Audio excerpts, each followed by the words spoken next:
السلام عليكم ورحمة الله. إن الحمد لله نحمده ونستعينه ونستغفره ونعوذ بالله من شرور أنفسنا ومن سيئات أعمالنا. من يهده الله فلا مضل له ومن يضلل فلا هادي له. وأشهد أن لا إله إلا الله وحده لا شريك له وأشهد أن محمدا عبده ورسوله أما بعد. فقد قال الله تعالى في محكم التنزيل العليم والفرقان المجيد. أعوذ بالله من الشيطان الرجيم. يا أيها الذين آمنوا اتقوا الله حق تقاته ولا تموتن إلا وأنتم مسلمون. يا أيها الناس اتقوا ربكم الذي خلقكم من نفس واحدة وخلق منها زوجها وبث منهما رجالا كثيرا ونساء واتقوا الله الذي تساءلون به والأرحام إن الله كان عليكم رقيبا. يا أيها الذين آمنوا اتقوا الله وقولوا قولا سديدا يصلح لكم أعمالكم ويغفر لكم ذنوبكم ومن يطع الله ورسوله فقد فاز فوزا عظيما. وقال نبينا صلى الله عليه وسلم إن أصدق الحديث كتاب الله وأحسن الحديث محمد صلى الله عليه وسلم وشر الأمور محدثاتها وكل محدثة بدعة وكل بدعة ضلالة وكل ضلالة في النار. அல்லாஹ்வுடைய மாபெரும் அருளால் ஜும்மாவுடைய கடமையை நிறைவேற்ற நாம் இங்கே இருக்கிறோம். இந்த அருமையான நல்ல நேரத்தில் நாம் ஏற்றிருக்கிற இந்த மார்க்கத்திற்காக நாம் பணியாற்ற வேண்டிய ஏராளமான காரியங்கள் உள்ளன. நாம் பணியாற்ற வேண்டிய அந்த கடமைகள் குறித்து நபிகள் நாயகம் ஸல்லல்லாஹு அலைஹி வஸல்லம் அவர்கள் கூறிய ஒரு ஹதீஸ் ஒன்று சஹீஹ் முஸ்லிம் நூலில் இடம்பெற்றிருக்கிறது. அந்த சஹீஹ் முஸ்லிம் நூலில் இடம்பெற்றிருக்கிற ஹதீஸையே இன்றைய ஜும்மாவுடைய தலைப்பாக நான் எடுத்துக்கொள்கிறேன். நபிகள் நாயகம் ஸல்லல்லாஹு அலைஹி வஸல்லம் அவர்கள் அந்த செய்தியில் சொல்கிறார்கள், அத்தீனுன் நஸீஹா, மார்க்கம் என்பது நலம் நாடுவதாகும் என்று ரசூலுல்லாஹி ஸல்லல்லாஹு அலைஹி வஸல்லம் சொல்கிறார்கள். இந்த செய்தியை சொன்னவுடனே அபூதர் ரலியல்லாஹு அன்ஹு அவர்கள் அறிவிக்கிறாங்க, குல்னா லிமன் யா ரசூலல்லாஹ், அல்லாஹ்வின் தூதர் அவர்களே, மார்க்கம் என்பதை நலம் நாடுவதாகும் என்று சொன்னீங்க. யார் யாருக்கு நாங்கள் நலம் நாட வேண்டும், அது குறித்தும் நீங்கள் எங்களுக்கு சொல்ல வேண்டும் என்று நாங்கள் கேட்டோம். அல்லாஹ்வுடைய தூதர் அவர்கள் எங்களுடைய கேள்விக்கு 5 விதமான பதிலை அளித்தாங்க அப்படிங்கிற செய்தி அந்த சஹீஹ் முஸ்லிமில் இடம்பெறுகிற செய்தி நமக்கு கொடுக்கிறது. அந்த 5 பதில்களில் முதலாவது பதில் ரசூலுல்லாஹி ஸல்லல்லாஹு அலைஹி வஸல்லம் சொல்கிறாங்க, லில்லாஹி, அல்லாஹ்விற்கு நீங்கள் நலம் நாடுங்கள் அப்படின்னு சொல்கிறாங்க. நாம் ஏற்கனவே சொன்ன அத்தீனு நஸீஹா, மார்க்கம் என்பதே நலம் நாடுதல் என்று மொழிபெயர்த்த அந்த ஹதீஸில் நஸீஹா என்கிற அந்த வார்த்தை இடம்பெற்றிருக்கிறது. அதுக்கு அரபு மொழியில் ஏராளமான அர்த்தங்கள் உள்ளன. நலம் நாடுதல், உபதேசம் செய்தல், தவறான கொள்கையில் செயல்பாடு உடையவர்களை அவர்களிடத்தில் சரியான முறைகளில் சீர்திருத்தம் செய்தல், இப்படி பல்வேறு பொருள் கொண்ட சொல்லுதான் நஸீஹா என்கிற வார்த்தை உண்டு. நாம் இந்த நபிமொழியில் இது அனைத்தையும் உள்ளடக்கித்தான் புரிந்து கொள்ள வேண்டும். அப்படி புரிந்து கொள்வதில் முதலாவது ரசூலுல்லாஹ் சொல்கிறாங்க, லில்லாஹி, அல்லாஹ்வுக்கு நீங்கள் நலம் நாட வேண்டும் என்று ரசூலுல்லாஹ் சொல்றாங்க. அல்லாஹ்வை பொறுத்த வரைக்கும் நாம ஆழமாக நம்ப வேண்டிய நம்பிக்கையில் ஒன்று, வல்லாஹு கனியும் வஅன்துமுல் ஃபுகரா, அல்லாஹ் எந்த தேவையற்றவன், மனிதர்களாகிய நாம் தான் தேவையுடையவர்களாக இருக்கிறோம். அதை அல்லாஹ் திருக்குறான்ல குறிப்பிடுகிறான். அப்ப தேவை என்கிற பலவீனத்திற்கு அப்பாற்பட்டு அல்லாஹ் இருக்கிறான். ஆனால் அல்லாஹ்வுடைய தூதர் அவர்கள் நலம் நாடுவதில் முதலாவது நீங்க அல்லாஹ்விற்குத்தான் நலம் நாட வேண்டும் என்று சொல்கிறாங்க. எந்த தேவையுமே இல்லாத அல்லாஹ்விற்கு நாம் எப்படி நலம் நாட முடியும்? பசியா இருக்கிறான், அல்லது ஏதோ ஒரு தேவையில் இருக்கிறான், கஷ்டத்தில் இருக்கிறான் என்றால் நம்மால் என்ற உதவியை செய்து அவங்களுக்கு நலம் நாடிவிட முடியும். அப்படி பலவீனம் அல்லாஹ்வுக்கு இல்லையே. அப்ப எப்படி நாம் நலம் நாடுவது என்றால் அல்லாஹ் திருமறை குர்ஆன்ல அவருக்கு நமக்கு நிறைய செய்திகளை கொடுக்குறான். இந்த உலகத்திற்கு ஏராளமான நபிமார்கள் வந்தாங்க. அந்த நபிமார்கள் இந்த உலகத்தில் அனைவருமே அல்லாஹ்விற்காகத்தான் பணியாற்றினார்கள் என்று அல்லாஹ் திருக்குர்ஆன்ல குறிப்பிடுறான்.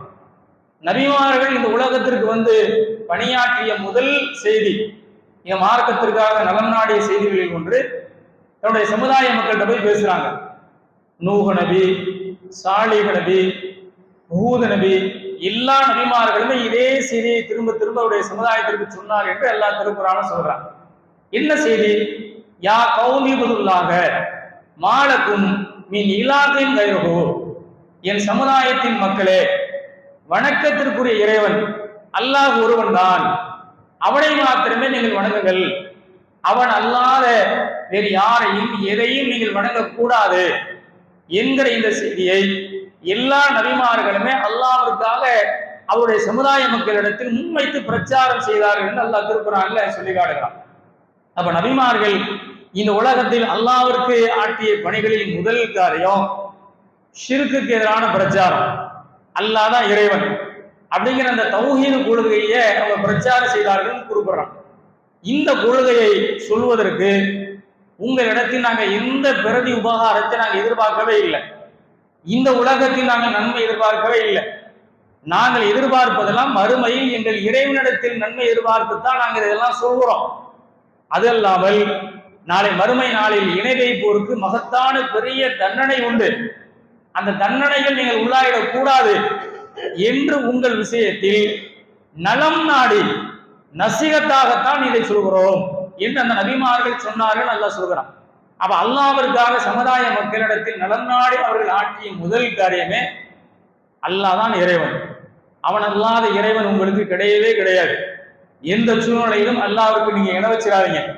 இணை வைத்த நிலையில் நீங்கள் இப்படியே மரணித்தால் மறுமை நாளில் உங்களுக்கு மகத்தான பெரிய தண்டனை உண்டு என்கிற எச்சரிக்கையை செஞ்சாங்க. அப்ப இந்த கொள்கையை, இந்த மார்க்கத்தை, இந்த தீனை ஏற்றுக்கொண்டிருக்கக்கூடிய அனைவர்களுமே இந்த பணியை மேற்கொள்ள வேண்டும் என்பதை நபிகள் நாயகம் ஸல்லல்லாஹு அலைஹி வஸல்லம் அவர்கள் நமக்கு குறிப்பிடுகிறாங்க. நபிகள் நாயகம் அவருடைய பிரச்சாரத்தை பாருங்க. மக்காவில் இறைவனை வணங்குவதற்காக கட்டப்பட்ட அந்த ஆலயத்தில் 368 சிலைகள் வைத்து வணங்குறாங்க. அவைகளெல்லாம் இறைவனாக இருக்க முடியாது, இறை ஆற்றல் அதற்கு கிடையாது, அல்லாஹ்விற்கு நீங்க இணை வைக்க கூடாது என்கிற அந்த பிரச்சாரத்தை தான் மக்காவில் நபிகள் நாயகம் முன்வைத்தாங்க. எதிர்த்தார்கள். பல சஹாபாக்கள் இந்த கொள்கையை சொன்னதற்கு சிரமங்களை பட்டார்கள். ஊரிலேயே இருக்க முடியாமல் ஹிஜ்ரத் செய்து மதீனாவிற்கு வந்தார்கள். இதெல்லாம் நடந்ததற்கான அடிப்படை காரணம் என்ன? நபிமார்கள் சொன்னாங்களே, யா கௌமிக்குள்ளாக, என் சமுதாயத்தின் மக்களே, அல்லாஹ் மாத்திரமே நீங்கள் வணங்குங்கள், அல்லாஹ் அல்லாதவர் யாரையும் வணங்காதீர்கள் என்கிற அந்த கொள்கையை தான் நபிகள் நாயகம் ஸல்லல்லாஹு அலைஹி வஸல்லம் பிரச்சாரம் பண்ணாங்க. அதற்காகத்தான் எதிர்க்கவும் பட்டார்கள். அப்ப நாமும் அல்லாஹ்வுடைய இந்த தீனுல் இஸ்லாமிய மார்க்கத்தை ஏற்றுக்கிறோம். நம் மீது நபிகள் நாயகம் அவர்கள் சொல்கிற செய்திகளில் ஒன்று, இந்த மார்க்கத்தில் நீங்கள் நலம் நாடி சமூக பணிகளில், மார்க்க பணிகளில் ஈடுபட வேண்டுமானால் முதல்ல நீங்கள் செய்யப்பட வேண்டியவை ஏகத்துவ கொள்கை சொல்லுங்க, ஷிர்க்குக்கு எதிரான பிரச்சாரத்தை நீங்கள் முன்வைத்து செய்யுங்க என்பதைத்தான் அல்லாஹ்வுடைய தூதரவர்கள் இந்த செய்தி நமக்கு நினைவூட்டுகிறார்கள் என்பதை நாம புரிந்து கொள்ள முடிகிறது. இன்றைக்கும் இந்த இஸ்லாமிய மார்க்கத்தை ஏற்றுக்கொண்டிருக்கிற பலரும் தர்கா, தட்டு, தாயத்து, தகடு என்று பல்வேறு ஷிர்கான கொள்கை இன்றைக்கு இருக்கிறாங்க. அப்ப அவர்களிடத்தெல்லாம் இந்த ஏகத்துவ கொள்கையை, அல்லாஹ்னா யாரு, அவனுடைய ஆற்றல் என்ன, அவனை எப்படி நம்பணும், அவனை எப்படி வணங்கணும் என்கிற எல்லா செய்திகளையும் அந்த மக்களிடத்தில் சரியான முறைகளில் போய் சேர்ப்பது நம் மீதான கடமை என்பதை நபிகள் நாயகம் ஸல்லல்லாஹு அலைஹி வஸல்லம் அவர்கள் இந்த நபி மொழியில் நமக்கு நினைவூட்டுகிறாங்க. அப்ப இதை நாம செய்யணும். இரண்டாவது, அல்லாஹ்வுடைய தூதர்கள் சொன்ன பதில், லில்லாஹி, அல்லாஹ்விற்கு அடுத்ததாக, வழி கிதாபிஹி, இறைவனின் வேதமாக இருக்கிற திருமறை குர்ஆனுக்கு நீங்க நலம் நாட வேண்டும் என்று ரசூலுல்லாஹி ஸல்லல்லாஹு அலைஹி வஸல்லம் சொல்கிறாங்க. திருமறை குர்ஆனை அல்லாஹ் இறக்கிறான். ஹுதல் நாஸ், மனித சமூகத்திற்கு இது வழிகாட்டி, ஹுதலில் முத்தகீன், இறைவனை அஞ்சுகின்ற பயபக்தியாளர்களுக்கு இது வழிகாட்டி. அல்லாஹ் திருக்குர்ஆனை பற்றி அறிமுகம் செய்கின்றான். தெளிவாக எந்த கோணலுமே இல்லாத அரபு மொழியில் நபிகள் நாயகத்திற்கு இந்த வேதத்தை இறக்கியிருக்கிறோம். லித்துபையின லின்னாசி, மனிதர்கள் இதை தெளிவான முறைகளில் அறிந்து கொள்ள வேண்டும் என்பதற்காகவே எந்த கோணலும் இல்லாத தெளிவான அரபியில் இந்த குரானை இறக்கி இருக்கிறோம். அப்ப அல்லாஹ் திருமறை குரானை தெளிவாக இறக்கி மனிதர்களுக்கு நேரடி காட்டியிருக்கிறான். பல்வேறு செய்திகளை அந்த திருமறை குரானின் வழியாக நமக்கு தெளிவுபடுத்தி இருக்கிறான். அந்த திருமறை குரானுக்கு நாம நலம் நாட வேண்டிய பணிகள் காரியங்கள் உண்டு. நபிகள் நாயகம் ஸல்லல்லாஹு அலைஹி வஸல்லம் அவர்கள் திருமறை குரானின் வசனங்கள் இறங்கிவிட்டால் உடனே தன்னுடைய தோழர்களை கூப்பிட்டு அந்த வசனங்களை ஓதி காட்டுவாங்க. சஹாபாக்கள் அதை மனனப்படுவாங்க. சில நபி தோழர்கள் பழைகளிலும் தோள்களிலும் எழுதி அதை பாதுகாத்துக் கொள்வாங்க. நபிகள் நாயகம் அவர்களும் தன்னுடைய அழைப்பு பிரச்சாரத்தில் தாவா பணிகளில் பக்கத்து நாட்டு மன்னர்களுக்கு திருமறை குரானின் வசனங்களை எழுதி அனுப்பி தாவா பணிகளில் ஈடுபடுவார்கள். இதெல்லாம் நபிமொழிகளில் நமக்கு இடம்பெற்றிருக்கிற செய்தி. அப்ப திருமறை குரானை வேதமாக ஏற்றிருக்கிற நாம் அந்த திருமறை குரானுக்கு நலம் நாடணும். நலம் நாடுதல் என்பதனுடைய பொருள் என்ன? திருமறை குரானை மக்கள் மன்றத்தில் போய் அதை சேர்ப்பிருப்பது. அது எப்படியெல்லாம் மனிதர்களுக்கு வழிகாட்டுகிறது, என்னென்ன காரியங்களை அதெல்லாம் தெளிவுபடுத்தி இருக்கிறது என்ற குரானை பற்றிய அறிவை செய்திகளை அந்த மக்களுக்கு கொண்டு போய் நம்ம சேர்க்கணும். ரசூலுல்லாஹி ஸல்லல்லாஹு அலைஹி வஸல்லம் எடுத்துக்கிடுங்க. ஜும்மா உரையாக இருக்கட்டும், பெருநாள் உரையாக இருக்கட்டும், எல்லா உரைகளிலும் அடிப்படையாக ரசூலுல்லாஹி ஸல்லல்லாஹு அலைஹி வஸல்லம் சொல்லுவாங்க, இன்ன அஸ்தகல் ஹதீஸி கிதாபுல்லாஹ், வேதங்களில் அழகிய வேதம், உண்மையான வேதம், சிறந்த வேதம் அல்லாஹ் இறக்கி இருக்கிற திருமறை குரான் ரசூலுல்லாஹி ஸல்லல்லாஹு அலைஹி வஸல்லம் சொன்னாங்க. அது சொல்வதற்கான காரணம் என்ன? திருமறை குரானை போன்று யாராலும் செய்திகளை சொல்லவே முடியாது. உலகத்தில் எவ்வளவு பெரிய அறிஞர் பெருமக்கள் ஒன்று கூடினாலும் குரானில் உள்ள ஒரே ஒரு வசனத்தில் உள்ள கருத்தை கொண்டு உருவாக்க முடியாது. அல்லாஹ் அதையும் சவால் விடுறான். இன் குன்து ஃபீ ரைபின் மிம்மா நஸல்னா அலா அப்தினா பஅத்து பி சூரத்தி மிஸ்லிஹி வது ஷுஹதாக்கும் மின் தூனில்லாஹ்.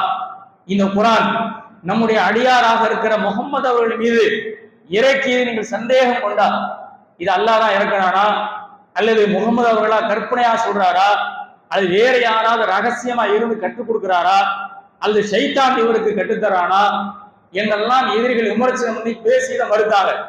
அவர்களுக்கு அல்லாஹ் சவால் விடுறான். நம் அடியார் முகம்மதின் மீது இறக்கிய இந்த வேதத்தில் நீங்கள் சந்தேகம் கொண்டால் இந்த குரானில் சொல்லப்படுவதை போன்ற ஒரு தனி ஒரு சூறாவை, ஒரு அத்தியாயத்தை, ஒரு வசனத்தை உங்களால் உருவாக்கி காட்ட முடியுமா? அல்லாஹ் விட்டுருங்க, உங்களுடைய கூட்டாளிகள் யாரெல்லாம் இருக்கிறாங்களோ அவங்க எல்லாத்தையும் அழைச்சிக்கிடுங்க என்று அல்லாஹ் சவால் விடுறான். அப்ப உலகத்தில் உள்ள எவ்வளவு பெரிய அறிஞர் என்று பாராட்டப்பட்டாலும் அனைத்து அறிஞர்களையும் ஒரு இடத்தில் நாம் ஒன்று திரட்டி குரானை போன்ற அறிவுரையை நீங்கள் உருவாக்கி காட்டுங்கள் என்று சொன்னால் யாராலையும் உருவாக்க முடியாது. அல்லாஹ்வுடைய வேதம் 1400 ஆண்டு காலத்தை கடந்தாலும் உலக அழிவு நாள் வரைக்கும் உள்ள எல்லா செய்தியும் அது பேசுகிறது. தெளிவா அது மக்களுக்கு முன்வைத்து பேசுகிறது. அதில் எந்த ஒன்றுமே தவறு நடைமுறைக்கு ஒத்து வராது என்று யாராலும் மறுத்துவிட முடியாது. அவ்வளவு பெரிய ஒரு ஒப்பற்ற வேதமாக இருக்கிற திருமறை குரானை நாம கையில் வைத்திருக்கிறோம். அந்த வேதத்திற்கு நலம் நாடுதல் என்கிற பொருள் என்ன? அந்த குரான் சொல்கிற கட்டாயை நாமும் நடைமுறைப்படுத்தி அந்த குரானை பற்றிய செய்திகளை மக்களிடத்தில் கொண்டு போய் சேர்க்கின்ற பொறுப்பு, அந்த கடமை நமக்கு உண்டு என்பதை அல்லாஹ்வுடைய தூதர் இதுல நினைவூட்டுகிறாங்க.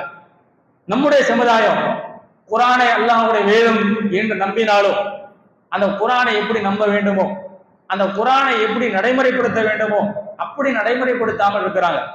அல்லாஹ் திருமறை குரான் சூரா யாசீனில் சொல்கிறான், லியுந்திர மன்கான ஹய்யா, இந்த வேதம் உயிரோடு உள்ளவர்களை எச்சரிப்பதற்காக வந்த வேதம் சொல்றான். ஆனா நம்முடைய சமுதாயத்தில் இன்னைக்கு என்ன நடக்குது? உயிரோடு உள்ளவர்களை எச்சரிப்பதற்காக வந்திருக்கிற வேத வசனம் என்று அந்த வசனத்தை இறந்து போனவர்களுக்கு சத்தம் பாத்தியா ஓதுவதற்கு அதை செயல்படுத்துறது பார்க்கிறோம். அல்லாஹ் அதுக்கு தரல. ஓதினால் ஒருத்தருக்கு ஒரு எழுத்திற்கு 10 நன்மை உண்டு, அது அவரவருக்கு கிடைக்கிற நன்மை. இறந்து போனவர்களுக்காக அப்படி சத்தம் பாத்தியாவுக்கு எல்லாம் அனுப்பினானா? அதுக்கு அல்ல. லிதுபையின லின்னாஸ், மனிதர்கள் இதை புரிந்து கொண்டு அதை நடைமுறைப்படுத்துவதற்காகவே நாம அரபியில் இந்த வேதத்தை தந்திருக்கிறோம்.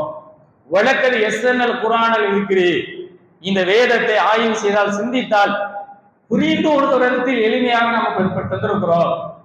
எனவே இந்த குரானை ஆய்வு செய்வது உண்டா, அறிந்து கொள்வது உண்டா, புரிந்து கொள்வது உண்டான்னு அல்லாஹ் திருக்குறான்ல கேட்கிறான்.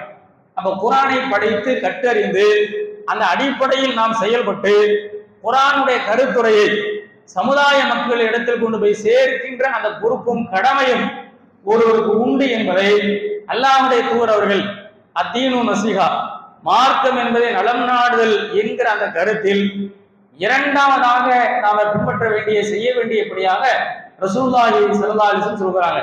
அப்போ குரான் தான் அல்லாஹ்வுடைய வேதம். அந்த குரானை நம்ம கட்டாயம் ஒவ்வொருவர்களும் பின்பற்ற வேண்டும் என்ற அந்த கருத்தை கொண்டு போய் மக்கள்கிட்ட சேர்க்கணும். மூன்றாவது பதில் அல்லாஹ்வுடைய தூதர் சொல்கிறாங்க, வழி ரசூலிகை, இறைவனுடைய தூதர்களுக்கு நீங்க நலம் நாடுங்கள் என்று அல்லாஹ்வுடைய தூதர் சொல்கிறாங்க. அல்லாஹ்வுடைய தூதர் இன்றைக்கு உயிரோடு இருந்தால் இந்த மார்க்கத்தை பிரச்சாரம் செய்கின்ற நேரத்தில் அவரோடு நம்ம தோளோடு தோள நிற்கணும். மார்க்க பணிகளில், சமுதாய பணிகளில் நபிகள் நாயகம் அவர்கள் அதற்காக அழைப்பு கொடுக்கிற நேரத்தில் அந்த அழைப்பை ஏற்று கட்டுப்பட்டு நபிகள் நாயகத்தோடு நாம அந்த காரியத்தில் அந்த பணிகளில் நாம் ஈடுபட வேண்டும். நபி தோழர்கள் அப்படித்தான் நபிகள் நாயகம் ஸல்லல்லாஹு அலைஹி வஸல்லம் சொல்லுக்கு கட்டுப்பட்டு மார்க்க பணிகளில், சமுதாய பணிகளில் ஈடுபட்டாங்க. யுத்த களத்திற்கு அழைக்கப்பட்டால் கூட ஆயுதங்கள் இல்லை, உணவு இல்லை, உடை இல்லை, யுத்த களத்திற்கு தேவையான செலவுக்கு பொருளாதாரம் இல்லை. அப்படியான நிலைகளில் அழைத்த நேரத்தில் கூட தியாகத்தோடு இந்த மார்க்கத்திற்காக நபியின் கட்டளை ஏற்றுக்கொண்டு போய் நின்றாங்க, தோளோடு தோளோடு நின்றாங்க. அப்படியான நிலைமையில் இப்படி ஒரு காலச்சூழலை நாம் இருந்தால் இந்த பணிகளெல்லாம் நாம் ஈடுபட வேண்டும் என்பதை இந்த வரலாற்று நிகழ்வு நமக்கு நினைவூட்டுகின்றன. அப்படி இந்த தியாகத்தோடு நபியின் கட்டளை ஏற்று ரசூலோடு துணையாக நின்று மறுமையின் பலனை அடைந்து கொண்ட ஏராளமான நபித்தோழர்கள் உண்டு. இன்றைக்கு எந்த நபிமாரும் கிடையாது, இனிமேல் எந்த நபியும் வரவும் மாட்டாங்க.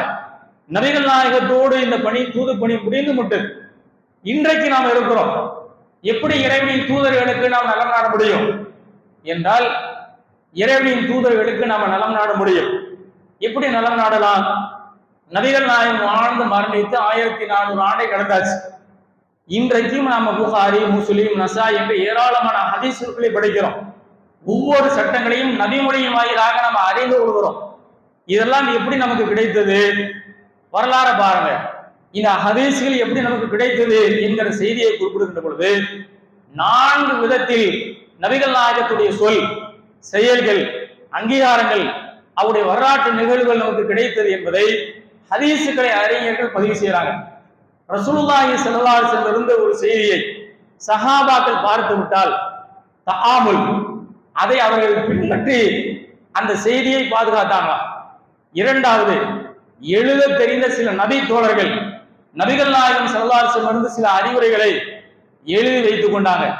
சில உபதேசம் செய்த நேரத்தில், அல்லாஹ்வுடைய தூதரே நீங்க உபதேசம் செஞ்சீங்க, இந்த செய்தி எங்களுக்கு எழுதித்தாங்களே என்று கேட்ட நேரத்தில் எழுத தெரிந்தவர்கள் நான் சொன்ன இந்த அறிவுரையை அவங்களுக்கு நீங்க எழுதி கொடுங்க என்று எழுத வைத்தாங்க. அப்படி சில நபித்தோழர்கள், அப்துல்லா இப்னு அம்ர் போன்ற நபித்தோழர்கள், உமர் ரலியல்லாஹு அவர்கள் போன்ற சில நபித்தோழர்கள், அலி ரலியல்லாஹு அவர்கள் சில செய்திகள்லாம் எழுதி வைத்து அதை பாதுகாத்தாங்க. எழுதி வைத்த அந்த செய்திகளை அடுத்தடுத்த தலைமுறைகளிடத்தில் அதை கொண்டு போய் சேர்த்தாங்க. அப்ப நபிகள் நாயகத்துடைய செய்திகளை வாழ்களில் நடைமுறைப்படுத்தியும் எழுதி பாதுகாத்து அடுத்த தலைமுறையிடத்திலும் அந்த செய்திகளை கொண்டு போய் அவர்கள் என்ன செய்தார்கள்? ஒப்படைத்தாங்க அப்படிங்கிற செய்தியை நம்ம பார்க்கிறோம். இரண்டாவதாக, ஒரு செய்தியை ஒருவர் அதை அறிந்து கொண்டால் அவங்களோடு அதை நிறுத்திக் கொள்ளலையா, அடுத்தடுத்த ஒவ்வொரு தலைமுறை வாயிலாக அந்த செய்திகள் மக்களிடத்தில் கொண்டு போய் சேர்ப்பிப்பதற்கு என்ன வழியோ அதையெல்லாம் செய்தாங்க. அதுதான் ஹதீசுகளில் ரிவாயத், அறிவிப்பாளர்களின் வழியாக அப்படிங்கிற ஒரு செய்தியை பார்க்கிறோம். அப்போ ஒரு நபி தோழர் ரசூலுல்லாஹ்விடம் வந்து ஒரு செய்தியை கேட்டால் அவர் அவருடைய பிள்ளைக்கு சொன்னார், அவர் அவருடைய பிள்ளைக்கு சொன்னார், அவர் அவருடைய பிள்ளைக்கு சொன்னார். இப்படியே ஹதீசுகளை அறிஞர்கள் தோன்றிய காலம் வரைக்கும் அறிவிப்பாளர்கள் வழியாக இந்த செய்திகள் வந்தது. இறுதியா ஹதீசுகளை எழுதிய அறிஞர்கள் இந்த அறிவிப்பாளர்கள் யாரு, சரியானவங்க தானா, இந்த ஹதீஸை சரியா மனனம் பண்ணிருக்காங்களா என்பதையெல்லாம் அவர்கள் ஆய்வுக்கு உட்படுத்தி அந்த ஹதீசுகளை எழுதி வைத்தாங்க. அப்படி எழுதி வைத்து இன்றைக்கு நூல் வடிவில் இந்த செய்திகள் எல்லாம் நமக்கு கிடைத்திருக்கிறது. இதையெல்லாம் விட முக்கியமாக ஹிஃபுல், ரசூலுல்லாஹி ஸல்லல்லாஹு அலைஹி வஸல்லம் இருந்து குர்ஆனின் வசனங்கள் என்றால் அதை எப்படி மனனமிட்ட ஹாஃபிர்கள் இருந்தாங்களோ அதே போன்ற ஹதீஸ்களை மனநமிட்ட ஹாஃபில்கள் இருந்தாங்க. அப்படி ஹாஃபில்கள் என்ன செஞ்சாங்க, எழுதணுமா என்னோட விருந்து ரசூல்லா சொன்ன செய்தியை நீங்க எழுதிக்கங்க, அறிவிப்பாளர் வழியாகவா என்னோட விருந்து ரசூல்லா சொன்ன செய்திகளை நீங்க அறிவிப்பு செய்யுங்க என்று மனநமிட்டும் அடுத்தடுத்த தலைமுறைகளுக்கு அந்த செய்திகளை கொண்டு போய் சேர்த்தாங்க. என்ன காரணம், ரசூலுல்லாஹ்வுடைய வாழ்க்கை வரலாறுகள் அப்படியே முழுக்க எந்த சீர்குலையும் இல்லாம சமுதாய மக்களுக்கு போய் சென்றடையணும். தொழுகை, நோன்பு, ஜக்காத்து, அகீதா உட்பட மார்க்கத்தின் அனைத்து செய்திகளையும் நபிகள் நாயகமிருந்து அவங்க கற்றுக்கொள்ளணும் என்கிற அந்த பணிக்காக இதையெல்லாம் செய்தாங்க. அப்ப நபிமார்கள் இன்றைக்கு உயிரோடு இல்லை. நபிமார்கள் செய்த உபதேசங்கள், நபிமார்கள் செய்த வழிகாட்டுதல்கள் திருக்குர்ஆன்ல பதிவு செய்யப்பட்டிருக்கு. ரசூலுல்லாஹ்வுடைய ஸல்லல்லாஹு அலைஹி வஸல்லம் வரலாறுகள் ஹதீஸ் நூல்கள்ல பதிவு செய்யப்பட்டிருக்கு. இதையெல்லாம் நாம் அறிந்து சமூக மக்களிடத்தில் போய் நபிகள் நாயகத்துடைய தூய வரலாறை, நபிமார்களின் வரலாறை சமுதாய மக்களுக்கு எடுத்து சொல்லி எல்லா நிலைகளிலும் நபிகள் நாயகத்தை நீங்க பின்பற்றுங்க, கொள்கையா நபிமார்களுடைய கொள்கைக்கு நீங்கள் வாருங்கள் என்கிற பிரச்சாரத்தை நம்ம முன்வைக்கணும் என்பதைத்தான் அல்லாஹ்வுடைய தூதர் சொல்லி காட்டுகிறாங்க. தீனு நசீஹா, மார்க்கம் என்பதே நலம் நாடுவதாகும். அந்த நலம் நாடுவதில் அல்லாஹ்வுக்கு நீங்க நாடுங்க. அப்ப ஏகத்துவ பிரச்சாரம், ஷிர்க்குக்கு எதிரான பிரச்சாரம். இரண்டாவது கிதாபிஹி, அல்லாஹ்வுடைய வேதத்திற்கான நலம் நாடிய பிரச்சாரம். மூன்றாவது இறைவனின் தூதர்களுக்கு நலம் நாடிய பிரச்சாரம். நம்முடைய கொள்கை கோட்பாடாக நம்ம என்ன சொல்றோம், தௌஹீத் கொள்கை. அந்த கொள்கையோடு சேர்ந்து வஹீதா மார்க்கம், வஹியை மட்டும்தான் நம்ம பின்பற்றணும். அல்லாஹ் அதையும் திருமறை குர்ஆன்ல சொல்றான். அல்லாஹ்விடமிருந்து உங்களுக்கு கிடைக்கப்பட்டிருக்கிற வஹியை நீங்கள் பின்பற்றுங்கள். ரசூலுல்லாஹி ஸல்லல்லாஹு அலைஹி வஸல்லம் அவர்கள் நிறைய அறிவுரை சொல்லி இருக்கிறாங்க. வமா யன்திகு அனில் ஹவா இல்லா வஹியுஹா, இந்த இறை தூதர் பேசுவது எல்லாமே வஹியை தான் பேசுறாரு. அவரின் மனதில் தோன்றிய மன கற்பனையை அவர் பேசுவது அல்ல என்று அல்லாஹ் திருக்குர்ஆனில் சொல்லி காட்டுகிறான். அப்ப அல்லாஹ்வுடைய தூதர் அவர்கள் மார்க்க ரீதியாக ஒன்றை சொல்லியிருக்கிறார்கள் என்றால் வஹி அடிப்படையில் அதை சொல்லியிருக்கிறார்கள். அப்ப வஹி அடிப்படையில் நாம் பின்பற்று, வஹிதான் மார்க்கம், வஹி அல்லாத எதனையும் நீங்கள் பின்பற்ற கூடாது என்கிற கருத்தை மக்கள்கிட்ட கொண்டு போய் சேர்க்கணும். அல்லாஹ் அதை திருமறை குர்ஆன் சொல்கிறான். வமையுத்தில்லாஹ வரசூலஹு ஃபக்கத் ஃபாஸ ஃபௌஸன் அலீமா, அல்லாஹ்விற்கும் அல்லாஹ்வுடைய தூதருக்கும் கட்டுப்பட்டு நடந்தவர் மகத்தான அருளை, மகத்தான வெற்றியை அவர் அடைந்து கொண்டார். அல்லாஹ் திருக்குர்ஆனில் சொல்லி காட்டுகிறான். அதோடு பாருங்க, அல்லாஹ்விற்கும் அல்லாஹ்வுடைய தூதருக்கும் கட்டுப்பட்டு நடக்க வேண்டும் என்பது தில்க ஹுதூதுல்லாஹ், இது அல்லாஹ் உங்களுக்கு விதித்திருக்கிற வரம்பு. இந்த வரம்புக்கு நீங்க மீறக்கூடாது. இந்த வரம்புக்கு உட்பட்டு யார் நடப்பாரோ யுதுகிலுஹு ஜன்னா, அவர் நாளை மறுமை நாளில் சொர்க்கத்திற்கு வருவார். வமையஸில்லாஹ வரசூலஹு, யார் அல்லாஹ்விற்கும் அல்லாஹ்வுடைய தூதருக்கும் கட்டுப்படாமல் மாறு செய்கிறார்களோ அவர்கள் நாளை மறுமை நாளிலே யுதுகிலுஹு நார், அவர் நரகத்திற்கு வருவார்கள் அப்படின்னு அல்லாஹ் திருக்குர்ஆன்ல நமக்கு எச்சரிக்கை செய்யலாம். இதை ரசூலுல்லாஹ் நமக்கு விளக்குவதுதான். ஏற்கனவே ஜும்மா வரை பெருநாள் உரைகளை ரசூலுல்லாஹ் சொன்னாங்களே, வேதத்தில் சிறந்தது, அழகியது, உண்மையானது அல்லாஹ்வுடைய வேதம் சொன்னாங்க. இரண்டாவது ரசூலுல்லாஹ் சொல்றாங்க, இறைவனின் தூதராக நான் இருக்கிறேன், வழிகாட்டுதலில் சிறந்தது, அழகானது, உண்மையானது இந்த முகமதா இருக்கிற எண்ணின் வழிகாட்டுதல் நபி ஸல்லல்லாஹு அலைஹி வஸல்லம் சொல்லி இருக்கிறாங்க. அப்ப இந்த அடிப்படையில் நமக்கு என்ன விளக்கம் தர்றாங்க, வஹி என்றாலே அது குர்ஆனும், வஹி என்றாலே இறை தூதராக இருக்கிற என்னுடைய வழிகாட்டுதல் தான். இதை இரண்டே அடிப்படையாக நீங்கள் பின்பற்றணும் என்பதை ரசூலுல்லாஹ் சொல்லிட்டு அடுத்து எச்சரிக்கிறாங்க. இந்த மார்க்கத்தில் உள்ள பிதஅத் குறித்து உங்களை எச்சரிக்கிறேன். அந்த பிதஅத் உங்களை வழிகெடுக்கும், அந்த வழிகேடு உங்களை நரகத்தில் தள்ளிடும் என்பதை ரசூலுல்லாஹ் சொல்கிறாங்க.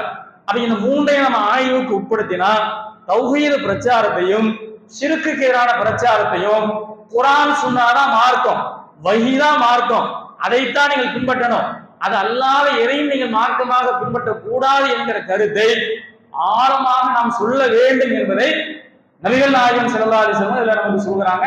அப்ப இந்த மூன்று பதில் இந்த மார்க்கம் சார்ந்து, கொள்கை சார்ந்து நாமும் பின்பற்றி சமூக மக்களிடத்திலும் அதை போய் சேர்க்கணும். ஜரீர் இப்னு அப்துல்லாஹ்ங்கிற ஒரு நபித்தோழர், அவர் இஸ்லாமிய மார்க்கத்தை ஏற்பதற்கு ரசூலுல்லாஹ் வர்றாங்க. ஷஹாதத்து கலிமாவை முன்மொழிஞ்சிடுறாங்க.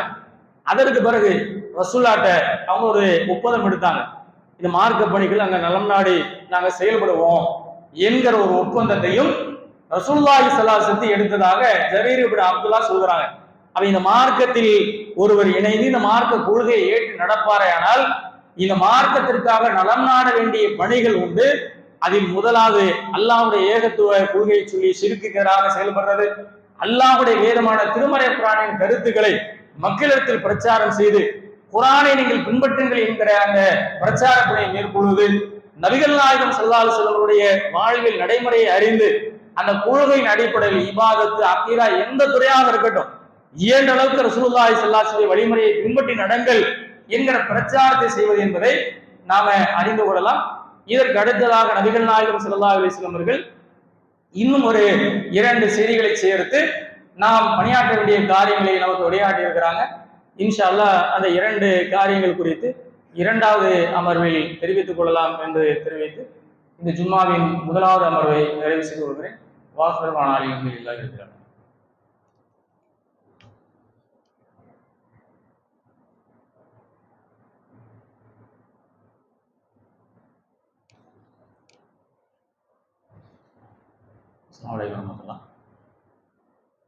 நபிகள் நாயகம் ஸல்லல்லாஹு அலைஹி வஸல்லம் அவர்கள் அத்தீனு நஸீஹா, மார்க்கம் என்பதே நலம் நாடுவதாகும் என்று சொன்னாங்க.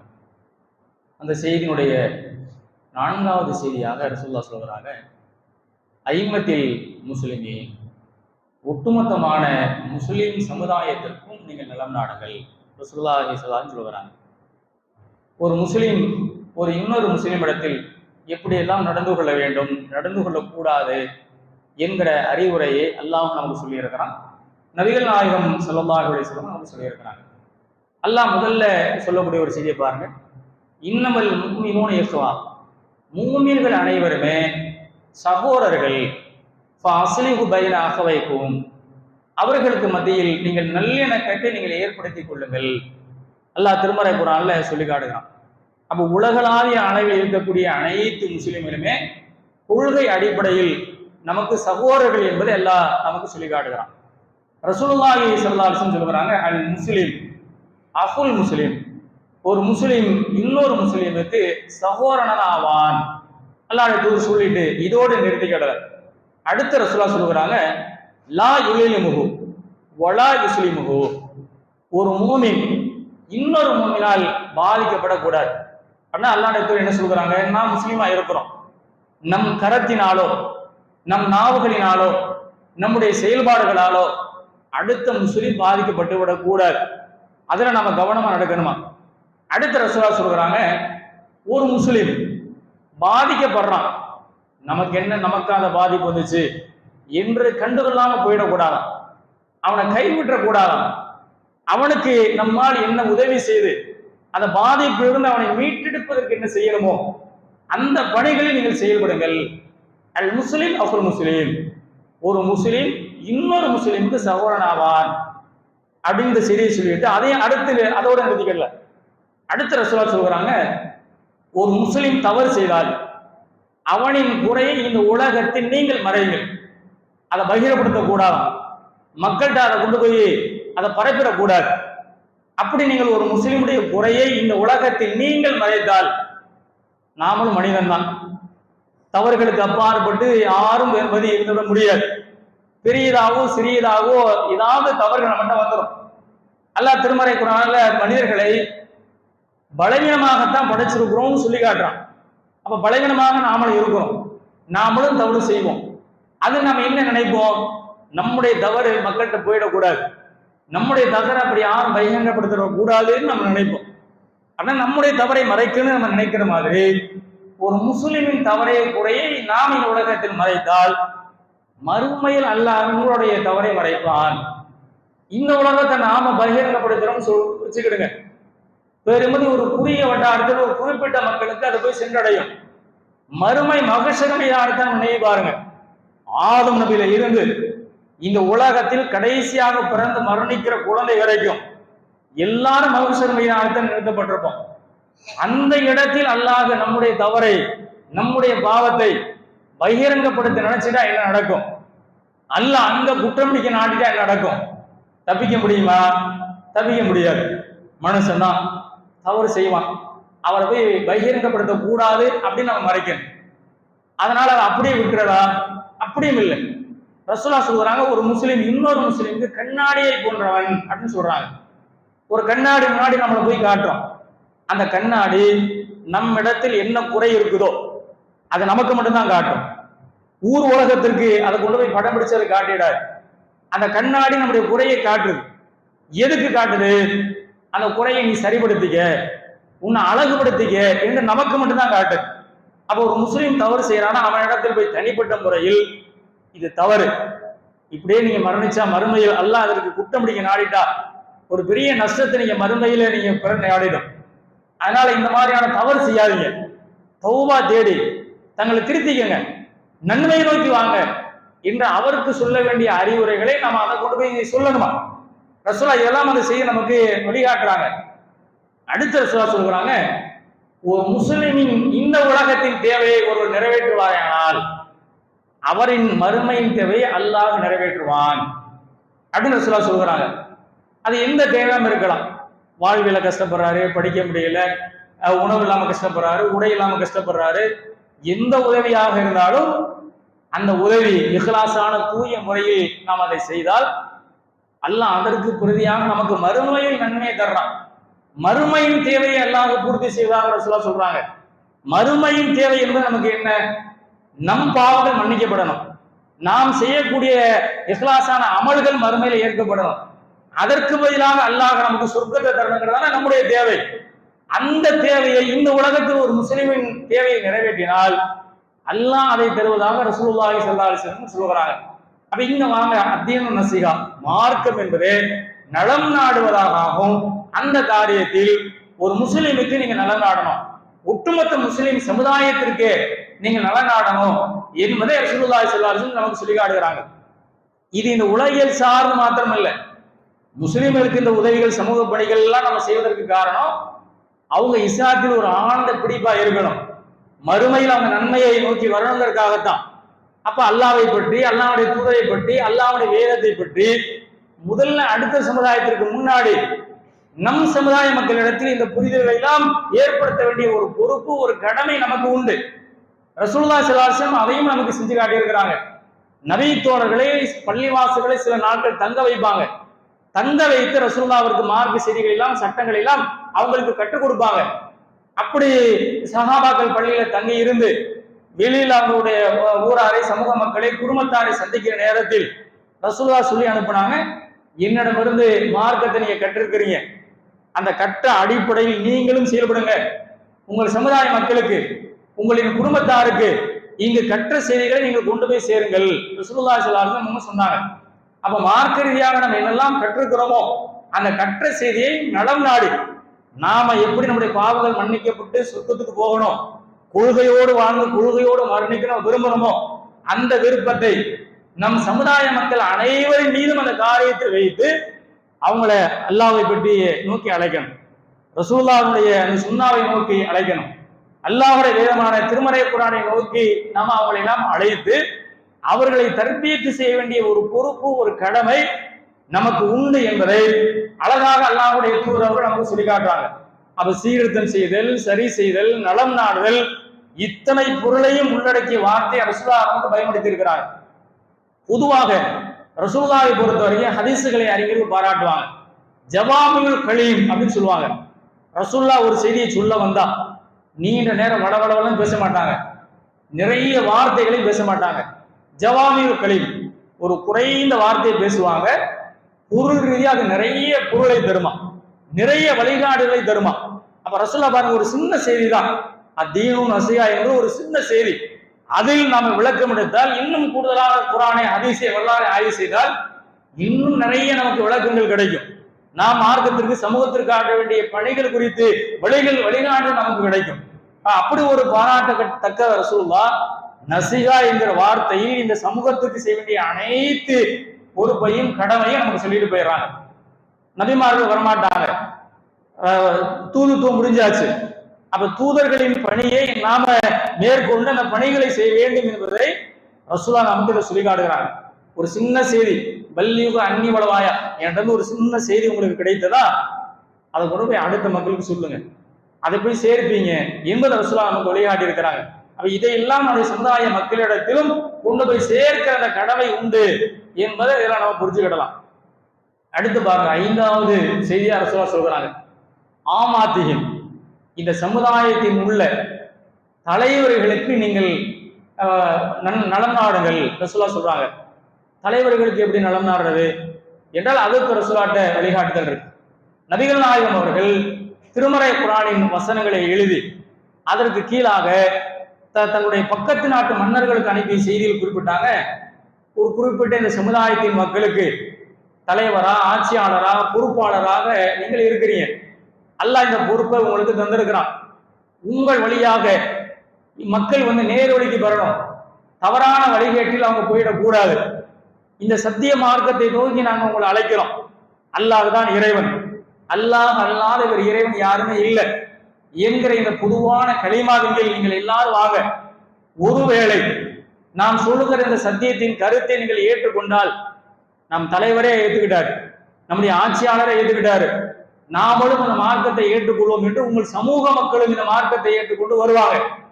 அப்படி ஒரு நிலைமை நடந்து விட்டால் ஒரு 2 நன்மை உங்களுக்கு கிடைக்கும். நீங்களும் ஹிதாயத்து நேர்வழிக்கு வந்து உங்கள் மூலமாக உங்கள் சமுதாய மக்களும் நேர்வழிக்கு வந்த நன்மை உங்களுக்கு உண்டு. ஒருவேளை இந்த நேர்வழி அழைப்பை நீங்கள் ஏற்க மறுக்கிறீங்க, இந்த கொள்கைக்கு வரல, உங்கள் மக்களும் இந்த கொள்கைக்கு வருவதற்கு தடையாக இருந்தால் உங்களுக்கு 2 தண்டனை கிடைக்கும். நீங்களும் வழிகேட்டில் போறீங்க, உங்கள் சமுதாய மக்களும் வழிகேட்டில் போகுவதற்கு நீங்கள் காரணகாரியாக இருக்கிறீங்க. அதனின் காரணமாக 2 தண்டனையை நீங்கள் மறுமையில் சுமக்க வேண்டிய சூழல் ஏற்பட்டுரும். அப்படி வேண்டாம், நான் அழைக்கக்கூடிய இந்த சத்தியத்தின் கருத்தை, இந்த கொள்கையை ஏற்றுக்கொண்டு அல்லாஹ் தான் வணக்கத்திற்குரியவன் என்கிற இந்த பொதுவான கலிமாவின் கீழ் நம்ம வந்துருவோம் என்கிற ஒரு அழைப்பை நபிகள் நாயகம் ஸல்லல்லாஹு அலைஹி வஸல்லம் முன்வைத்தார்கள் என்கிற செய்தியை பார்க்கிறோம். அப்போ ஒரு சமுதாயத்தின் வளர்ச்சி, ஒரு சமுதாயத்திற்கு கிடைக்க வேண்டிய நன்மை அவர்களுக்கு பொறுப்பேற்றிருக்கிற பொறுப்பாளர்களுக்கு, ஆட்சியாளர்களுக்கு, தலைவர்களுக்கு உள்ளது என்பதை இதை நாம் என்ன செய்கிறோம் பார்க்கிறோம். ரசூலுல்லாஹ் இதுக்கு நமக்கு என்ன வழிகாட்டுறாங்க? ஒரு தலைவர், ஒரு பொறுப்பாளர், ஆட்சியாளர் யாராவது இருக்கலாம், நமக்கு முதன்மையாக ஒரு அதிகாரியாக, நிர்வாகியாக, வழிகாட்டுவராக இருக்கும். அவர் சரியா நடக்காவிட்டால் நீங்க செய்வது தவறு, இது மார்க்கத்துக்கு எதிரானது, இதே நிலையில் இருந்தால் மறுமையில தண்டனை பெற்றுவீங்க. உங்களின் வழிகேடை மக்களும் பின்பற்றினா மக்களின் வழிகேடத்தை தண்டனை நீங்க பின்பற்றுவீங்க. அப்படி வழிகேட்டில் நீங்க போகாதீங்க, மக்களையும் வழிகேட்டில் விடாதீங்க என்று அவருக்கு நம்ம நசீகத்து செய்து உபதேசம் செய்து அவரை சரியான பாதையில் கொண்டு வந்து சேர்க்க வேண்டிய கடமை, பொறுப்பு நமக்கு உண்டு. அதே தலைவர் கொள்கைகளை சரியா இருக்கிறார், சமுதாய மக்கள் எல்லாம் அரவணைச்சு நடக்கிறார், அந்த சமுதாயத்துடைய நல்ல கட்டத்தை தலையிட்டு அறிவுபூர்வமாகவும் அவர் நடக்கிறார் என்றால் அவரோடு நாம இணைந்து பணியாற்ற வேண்டுமா? அஷ்ரஸ் அப்படிங்கிற ஒரு நபி தோழர், அவர் இஸ்லாத்துக்கு வர்றார். அவர் ஒரு சமுதாய மக்களுக்கு தலைவராக இருந்தவர். அவர்கிட்ட பார்த்தா எதையுமே நின்று நிதானமா அறிவுபூர்வமாக செயலாற்றுகிற காரியம் இருந்துச்சு. ரசூலுல்லாஹ் அவர்கிட்ட பார்க்குறாங்க. பார்த்துட்டு, அஷ்ஷாஸே, அல்லாஹ் விரும்பக்கூடிய 2 தன்மையை நான் பார்க்குறேன். அந்த சமுதாயத்துக்கு தலைவராக இருக்கிறீங்க, அந்த சமுதாய மக்கள்கிட்ட இல்லாத ஒரு நல்ல பண்பு, எதையுமே ஒரு நின்று நிதானமா அழகிறீங்க, எதையுமே ஒரு அறிவுபூர்வமாக சிந்தித்து நீங்கள் செயல்படுறீங்க. இந்த குணம் அல்லாஹ் விரும்பக்கூடிய 2 குணம். அப்போ ஒரு சமுதாயத்தின் தலைவராக, பொறுப்பாளர்களாக, அதிகாரியாக, ஆட்சியாளராக இருக்கக்கூடியவர்கள் அப்படி அறிவுபூர்வமாக நின்று நிதானித்து அந்த சமுதாய மக்களுக்கு வழிகாட்டணும். அப்படி ஒரு நல்ல தலைவர் கிடைத்தால் அவரோடு நம்ம சேர்ந்து பணியாற்றி அந்த மார்க்க பிரச்சார மக்கள்கிட்ட போய் சேருவதற்கும், சமுதாய மக்கள்கிட்ட போய் அந்த பணிகள்லாம் கொண்டு போய் சேர்ப்பதற்கும் நம்மால் அவருக்கு எப்படி உதவ முடியுமோ அப்படி உதவி புரிந்து அந்த அவங்களுடைய கரத்தை வெளிப்படுத்தணும். நபித்தோழர் தான் செஞ்சாங்க. நபிகள் நாயகம் அழைத்தாங்க, நபிகள் நாயகங்களோட படி நின்று நிதானித்து சமுதாயத்துக்கு வழிகாட்டினாங்க. அந்த அழைப்பை ஏற்று சஹாபாக்கெல்லாம் இணைந்து பணியாற்றினாங்க. உணவில்லாத நேரத்துக்கு கூட வயிற்றில் கல்ல கட்டிக்கிட்டு கொண்டு போய் அகல் போர்ல அவங்க செயல்பட்டாங்கன்னு பாக்குறோம். ஆயுதங்கள் இல்லாத நேரத்துக்கு கூட தபூக்கு போரில் போய் கலந்துக்கிட்டாங்க. அப்படியெல்லாம் சிரமப்பட்டு ரசூலுல்லாஹ் ஆட்சியாளரா, பொறுப்பாளரா, தலைவரா இருக்கிறாரு. சமூகத்தின் நலநாடி, மார்க்கத்தின் நலநாடி போறார். நாம அவரோடு துணை நிக்கணும், பக்கபலமா நிக்கணும் அப்படின்னு செயல்பட்டாங்க. இது இல்லாமல் அப்படி ஒரு சீரான ஒரு ஜமாத்து, ஒரு இயக்கம், ஒரு ஆட்சி, ஒரு தேசம் நடக்கிறது என்றால் அங்க போய் குழப்பம் வச்சு ஆட்சி தலைவர்களுக்கு, அதிகாரிகளுக்கு, நிர்வாகிகளுக்கு எதிராக நம்ம செயல்பட்ட கூடாதா? அப்படி இருந்தால் அது அத்தீனு நசிகா, மார்க்கம் என்கின்ற விலை நலம் நாடுதல் என்பதற்கு எதிராக போயிடும். அப்ப இதே ரசூலுல்லாஹ் நமக்கு அழகிய வடிவில் நமக்கு இதை பாடம் முடிச்சு காட்டுறாங்க. அப்ப அல்லாஹ்வுக்கு நலம் நாடணும், அல்லாஹ்வுடைய வேதத்திற்கு நலம் நாடணும், அல்லாஹ்வுடைய தூதருக்கு நாம் நலம் நாடணும், ஒட்டுமொத்த நம்முடைய சமுதாயத்திற்கு நாம் நலம் நாடணும், நம் சமுதாயத்திற்கு பொறுப்பேற்றுக்கக்கூடிய பொறுப்பாளர்களுக்கு நாம் நலம் நாட வேண்டும் என்பதை ரசூலுல்லாஹ் விளக்க சுருக்கமாக சொன்னாலும் ஏனைய நபிமொழிகள் திருமறை குர்ஆனின் வசனங்களை வைத்து நம்ம பார்க்கிற பொழுது இந்த வழிகாட்டுதல்களை நமக்கு தருகிறது. எல்லாம் வல்ல அல்லாஹ் அத்தீனு நசீஹா, இந்த மார்க்கத்திற்காகவே நலம் நாடி பணிகளை செய்து நாளை மறுமை நாளில் சொர்க்கம் செல்கிற அந்த நல்ல வாய்ப்பை தந்து அருள் புரிய வேண்டுமாய் நம் அனைவருக்காகவும் துவா செய்து இந்த ஜும்மா உரையை நிறைவு செய்து கொள்கிறேன். வாஹிர் தஅவானா அல்ஹம்துலில்லாஹி ரப்பில் ஆலமீன். அஸ்ஸலாமு அலைக்கும் வரஹ்மத்துல்லாஹி வபரகாத்துஹு.